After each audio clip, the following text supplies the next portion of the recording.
अस्सलाम वालेकुम एवरीवन। आज मेरे पास दो एंट्री लेवल फ़ोन्स हैं। दो एंट्री लेवल के पॉइंट ऑफ व्यू से बहुत अच्छी ऑप्शंस आपको मार्केट में जो फिलहाल मिलेंगी, जिनमें से पहला फ़ोन है टेक्नो का स्पार्क 5 प्रो और दूसरा इन्फिनिक्स का hot 9 play.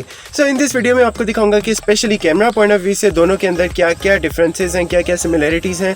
Well to be honest, मुझे कैमरा पॉइंट ऑफ व्यू से दोनों फ्रंट कैमरा भी बैक कैमरा भी कोई बहुत ज़्यादा खास फ़र्क फील नहीं हुआ। दोनों कैमरास की परफॉर्मेंस तकरीबन शार्पनेस, डिटेलिंग, क्लैरिटी, वीडियो में भी इवन तकरीबन मुझे बराबर ही लगी है। थोड़ा बहुत सिर्फ कलर्स का फ़र्क ज़रूर है, लेकिन ओवरऑल मुझे परफॉर्मेंस तकरीबन दोनों फ़ोन्स की बराबर ही लगी है। विल टू बी ऑनेस्ट, मुझे लगता है कि दोनों में 19-20 हज़ार के रेंज के मुताबिक अच्छे कैमरास डाले गए हैं। दोनों की परफॉर्मेंस अच्छी है, सेटिस्फैक्ट्री रिजल्ट्स हैं। So first of front camera का मैं आपको बता दूं, दोनों के अंदर आपको फ्रंट कैमरा मिलता है 8 मेगापिक्सल का, जिसकी performance to be honest day light में तो काफ़ी अच्छी है, लेकिन लो लाइट में काफ़ी लैगी और शेकी हो जाती है। लो लाइट में ग्रेन्स भी आ जाते हैं, जो कि ऑब्वियस सी बात है, इतनी प्राइस रेंज में नॉर्मल सी बात है। एनीवे, आप यहाँ पर वीडियो से भी अंदाजा लगा सकते हैं कि 19-20 हज़ार की रेंज के मुताबिक अगर इसे जज करें तो आई थिंक काफ़ी अच्छी परफॉर्मेंस है। फ्रंट कैमरा और बैक कैमरा दोनों के 1080p 30 fps तक की रिकॉर्डिंग सपोर्ट करते हैं। दोनों फोन्स के अंदर बैक साइड पर आपको 13 मेगापिक्सल का मेन सेंसर का कैमरा मिलता है और स्पार्क 5 प्रो के अंदर आपको एक एक्स्ट्रा लेंस मिल रहा है, जो कि मैक्रो सेंसर का 2 मेगापिक्सल का लेंस है। लेकिन आई डोंट थिंक कि कोई बहुत ज़्यादा यूज़ करता है macro sensor,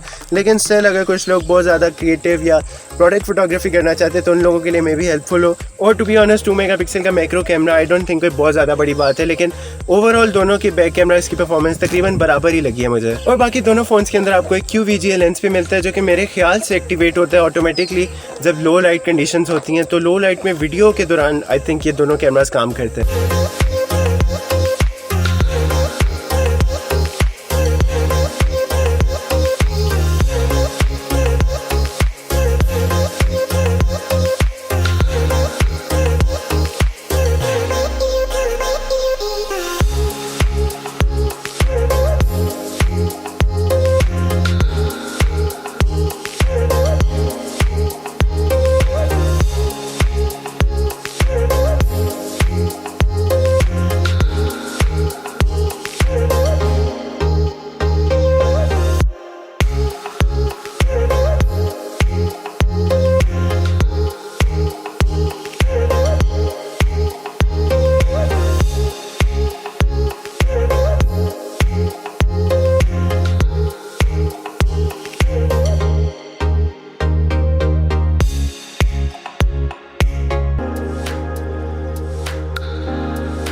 So this was the comparison video of both the devices. Let me know in the comments कि आपको कौन सी डिवाइस ज़्यादा बेहतर लगी। वेल मुझे तो दोनों तकरीबन बराबर ही लगी हैं।